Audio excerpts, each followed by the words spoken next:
You are Locked On Eagles, your daily Philadelphia Eagles podcast.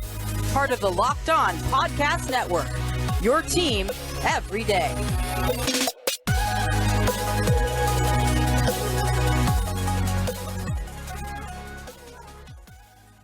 All right, here we go, folks. It is the Locked On NFL crossover for the Thursday edition. Lions and Eagles. Matt Dery, host of the Locked On Lions podcast, with our buddy Louis DiBiase from Locked On Eagles on this a Thursday, November 7th, and a Friday, November 8th. Folks, we're getting ready. This is it. Detroit and Philadelphia. Louis, this is fun, man. Actual regular season football to get into. We gotta jump right in. This will be fun. How you been? I'm doing good, and it's the second time in back-to-back years we've done a show together. Hopefully, the game's a little bit more closer for both sides this year, and hopefully it's an entertaining game. But I'm so ready for the regular season to get going.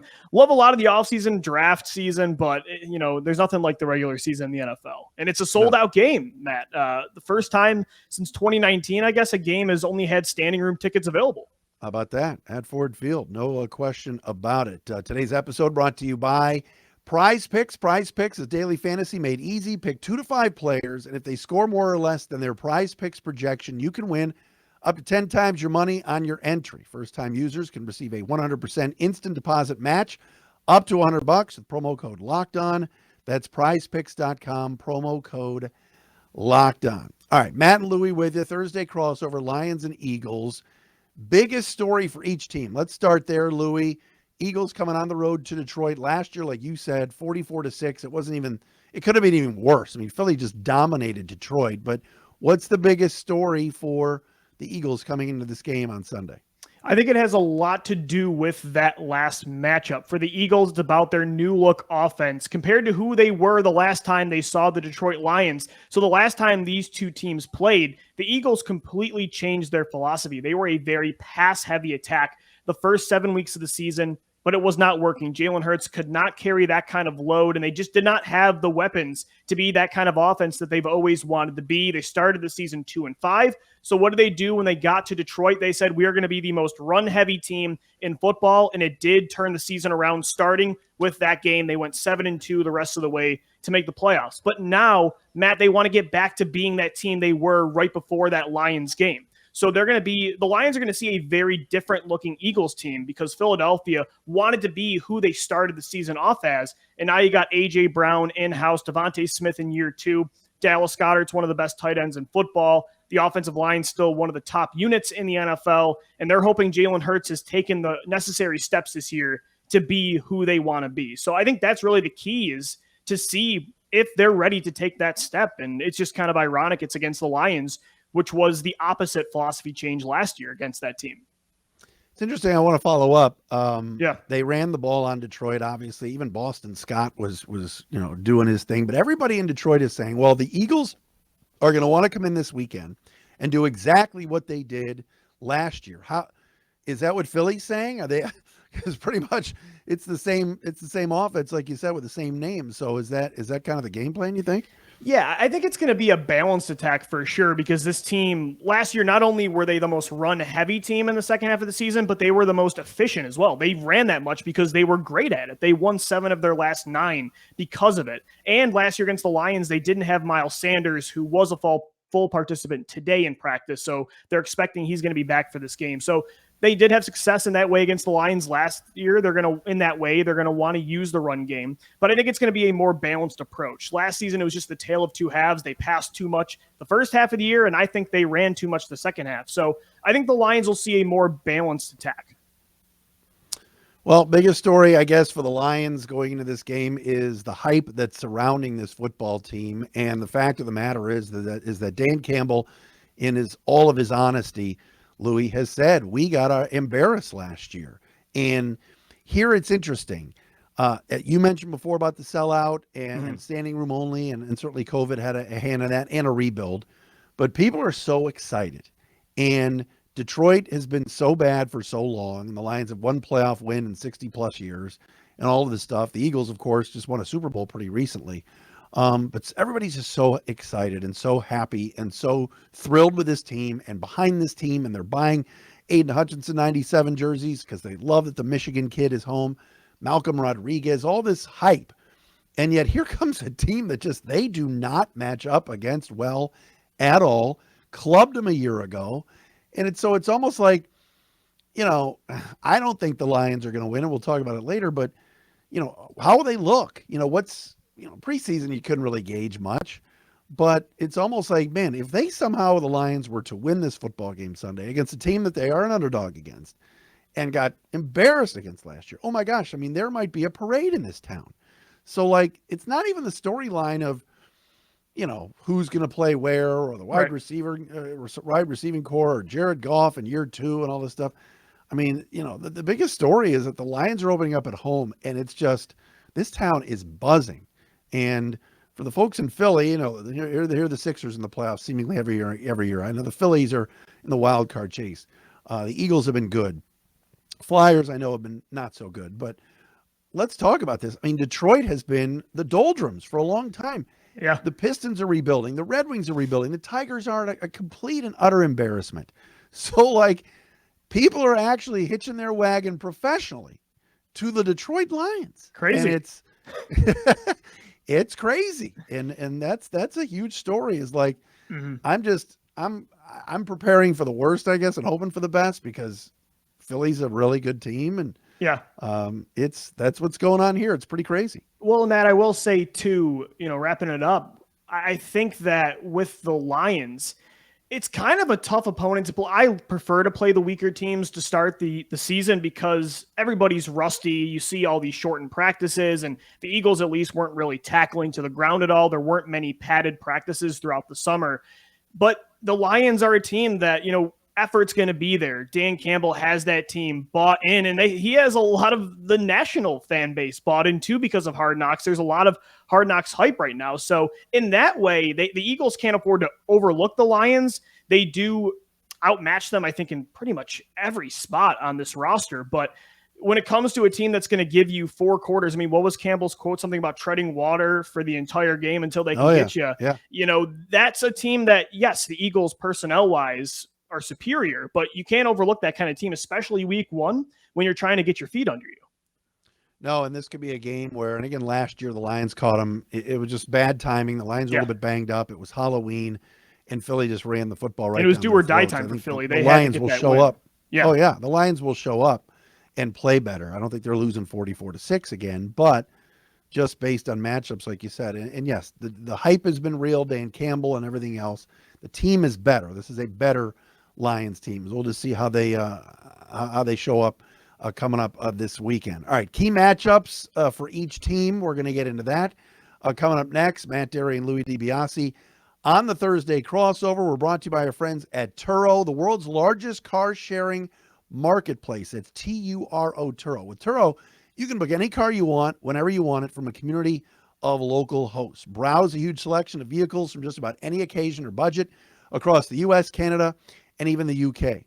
Book a spacious SUV or minivan for a family road trip. Get a classic or luxury car for a special event, birthday, or even holiday.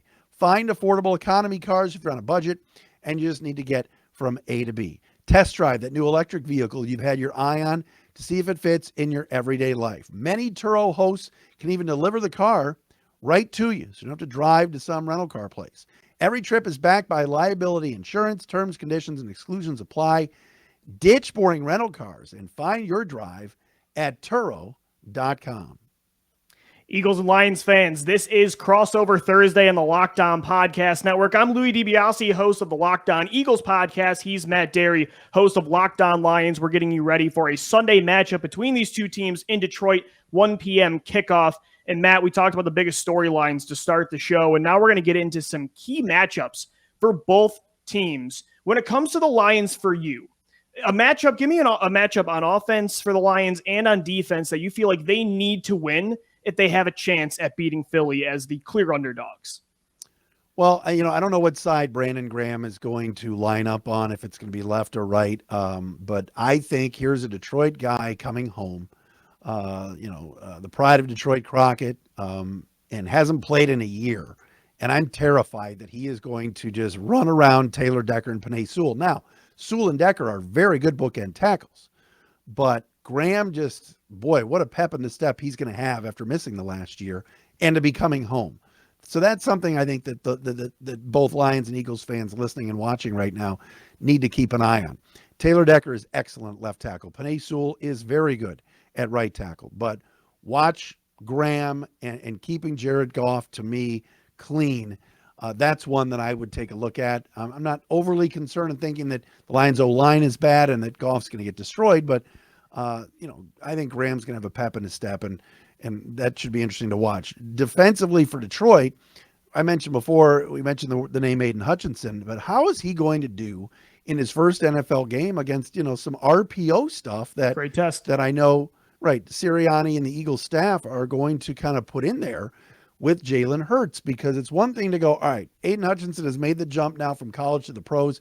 He looked the part in the preseason, got in the backfield against Atlanta, had a good game against Pittsburgh. The Colts padded practices, the joint practices in Indy, he did well. But now it's like he's going to want to go get in that backfield. And it's like, ooh, RPO? They didn't see a ton of that at Michigan. So I'll be interested in watching how Aiden Hutchinson handles all sorts of different looks from the Eagles offense. And that's something to definitely watch. How about with Philly? What do you see? Yeah, I think, and that's a great matchup you brought up, Aiden Hutchinson. It's going to be an amazing test for the rookie going up against, arguably, if he's on the right side, he's going to be going up against the best right tackle in football, and Lane Johnson. On the other side, Jordan Mailata, I think also a top 10 tackle, one of the best young tackles in football for sure. For me, though, you mentioned Brandon Graham going up against those tackles, Penei Sewell and also Taylor Decker, but I'm looking at the interior of the defensive line for the Eagles. Fletcher Cox coming back this year. I thought he ended the season strong. Javon Hargrave had a career year rushing the passer. They have rookie first-round pick Jordan Davis at defensive tackle from Georgia, and Milton Williams, who I really liked last year, a third-round pick that showed a lot of promise starting with that Lions game. He was actually named the player of the game on defense in that matchup. I think non-mobile quarterbacks do not like pressure up the middle.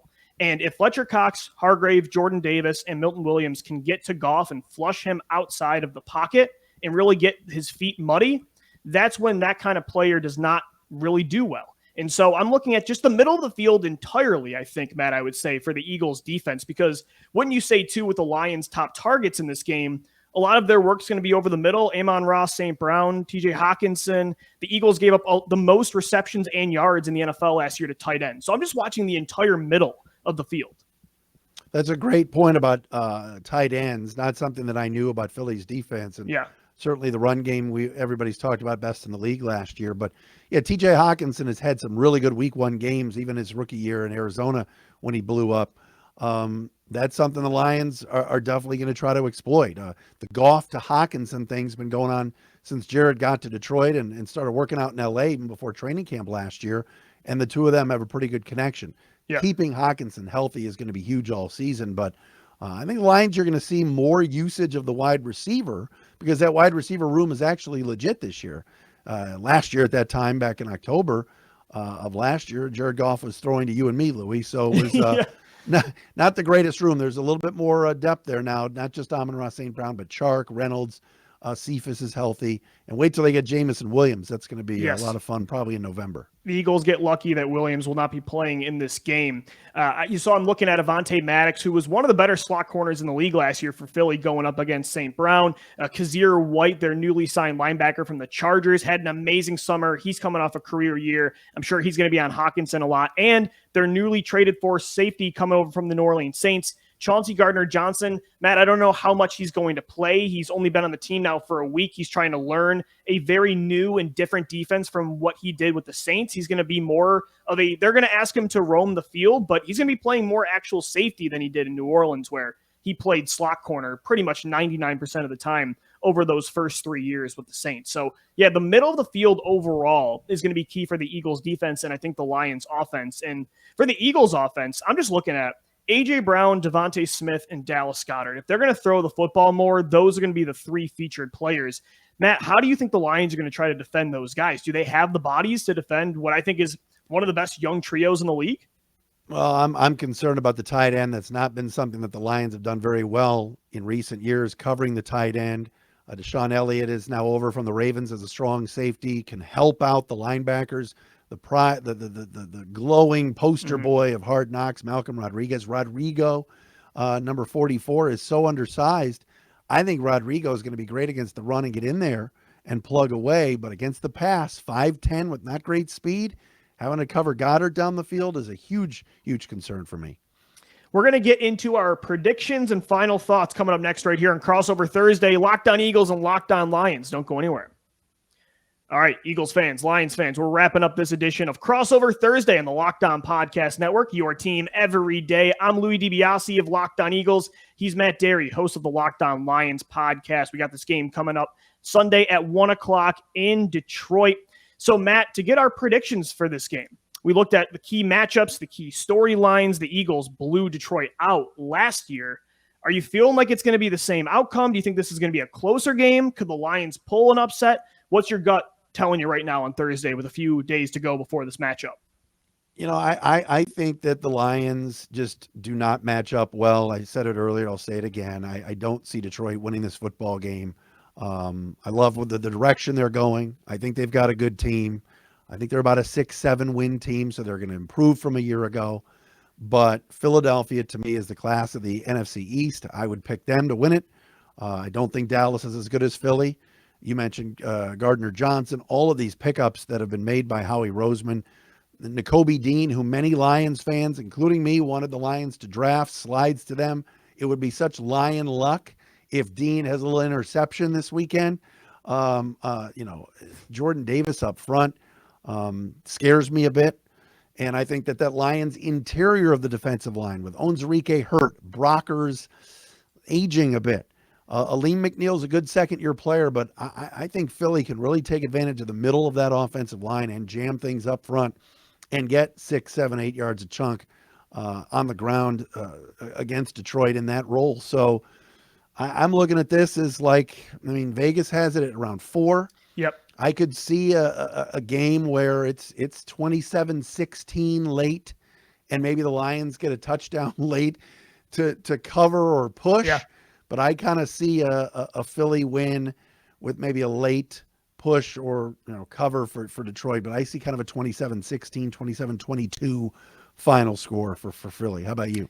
Yeah, I actually had a similar score. I think the Eagles do win this game 31-17. I do feel like it's going to be a much more competitive matchup than last year's game in the middle of the season. I just think overall the Lions last year, they lost a lot of games, Matt, by, a possession or only a few. What did they finish 3-3 down the stretch? So, right. Yep. Yeah, you look at this team as not a pushover. This is not a team to overlook, but I do think the Eagles, unlike past years where the Eagles were preseason favorites and were hyped up throughout the offseason for moves they made, this year's team just feels a lot more mature, a lot more actually talented, and it's going to, I think, lead to sustained success compared to the dream team of 2011, Chip Kelly's new look team of 2015. Even the following seasons after the Super Bowl, the Lions caught them in 2019, week 3, and beat them. I think this team is actually going to meet those expectations more. So I think it's going to be a great battle, two great cultures, but I think the Eagles are overall, Matt, just a couple of years ahead of the Lions right now when it comes to just pure talent on both sides of the ball. Sirianni got a lot of beef from fans and media after that very shaky, no pun intended, opening press conference where he was all over the place. But it seems like he knows what he's doing. And Yes. Are the fans there and the media there like, hey, we got something here? I think they're bought in, and he got really made fun of too, Matt. Right before the Lions game, he did a flower analogy about watching the roots grow from under the ground, and everybody mocked him for that. But I think the team really resonated with that. Taking things day by day when you're 2-5 was so key. I think Sirianni, kind of like Doug Peterson, he got made fun of early on in 2016 when he started out because he wasn't good at talking to the media. The national media took that and ran with it. Fans that didn't like that hire when Doug was seen as maybe the worst head coaching pick of that offseason. And then Doug did the same thing. So it gives me a lot of those same vibes with Sirianni. I think he's a great developer of talent, and he's really good at maximizing the strength of his roster. That Lions game is the perfect example. He wanted to be a passing offense, but he ran it because that's what his team could do at the time. So I think both these teams have a great coaching staff, and you guys stole a great one, Deuce Staley, who wanted to be the Eagles head coach, but they chose Sirianni. That'll be interesting to see if Deuce has a little bit extra juice. He's got a chip on his shoulder for sure. Oh yeah, we've talked about this, a little bit already. But just to kind of recap, I mean, Yeah, Philly's expectations are to win this division, right? I mean, absolutely. and for the Lions, they're talking like we can get into the playoffs and be one of these last wild cards. This is not the SOL Lions, the same old Lions anymore. Yet realistically, I just don't know if they can do that yet. But I do expect them to double their win total. But in Philly, right? I mean, they got to win this division for the fan base, don't they? Yeah, I think so. I mean, the ceiling with this team still, I'm skeptical because I don't know if Jalen Hurts in the playoffs, like last year, he did not go toe-to-toe with Tom Brady. If he gets caught against Aaron Rodgers or the Super Bowl champions, the Los Angeles Rams, I don't know if he can really beat those teams deep into the playoffs, but I think the goal against the NFC East, you should win that division with this talent, and I would hope for at least one playoff win. So the floor is very high, Matt, and I think the ceiling, that's where the question mark comes in. One more quick thing. Lion fans know this, and Philly fans need to hear this. I know it was only preseason, but in week 1 of the preseason, the Lions had issues late in the game, whether it was backups or not, stopping running quarterbacks, whether it was Mariota or Ritter. Hurts is the real deal when it comes to tucking it and going. So that's another thing to kind of keep an eye on, Louis. And how much did he play? How much burn did he get in the preseason, and how much of that did you see? So Jalen actually only got one series. It was the first game against the Jets. He went 6 for 6, led the team down the field and scored a touchdown. Did not play for the rest of the preseason. So again, rust will be an interesting thing to watch and see if they come out sluggish, to start. But they did have those, open practices with the Cleveland Browns, with the Miami Dolphins as well. So he got a lot of game-like reps the following weeks for sure, too. So going to be a great game, Matt. Kickoff Sunday at 1 o'clock. Eagles fans, Lions fans, make sure you subscribe to the Locked On Eagles podcast and Locked On Lions. And we thank you so much for making both podcasts your first listen each and every day. Make sure your second listen is the Ultimate Pro Football Preview 2022. It's an 8-episode extravaganza to get you ready for the NFL season. The local team experts, including Matt and I of the Locked On Podcast Network, plus a betting angle from Lee Sterling of Locked On Bets, all combining into one Ultimate NFL Preview. Search for Ultimate Pro Football Preview 2022 on your Odyssey app, YouTube, or wherever you get your podcasts. Matt, can't wait to watch this game Sunday, and I'm sure we'll talk again soon. I feel like we do it every year, or at least every other year. Louis, always a pleasure. And the Thursday crossover brought to you by our friends at Prize Picks. Thanks, everybody, for tuning in to Crossover Thursday, Locked On Eagles and Locked On Lions.